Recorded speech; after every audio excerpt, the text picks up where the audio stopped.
High বন্ধুরা, নতুন একটা রেসিপি নিয়ে চলে এলাম। জল ছাড়া আলু ভাজার জন্য আলু, লঙ্কা, পেঁয়াজ কেটে রেখে দিয়েছি, ধুয়ে নিয়েছি।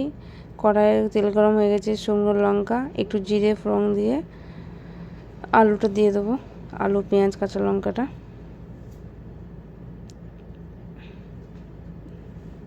দিয়ে দিলাম। পুরোটা দিয়ে দেওয়ার পর একটু নুন দিয়ে দিলাম। আলু ভাজা তো তেল দিয়েই হবে, অল্প পরিমাণে তেল দিয়ে হলুদ দিয়ে দিচ্ছি। হলুদ দিয়ে দিলাম, এখন নাড়বো।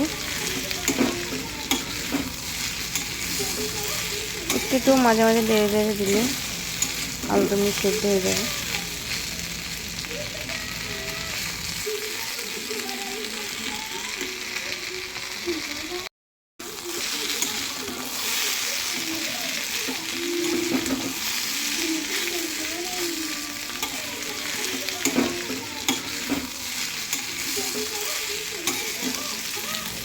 এবার নেড়ে চেড়ে খানিকক্ষণ একটু সেদ্ধ হতে দেবো। আলুটা হয়ে যাবে, জল ছাড়া যাবে। এবার নামিয়ে নেবো আলু ভাজাটা।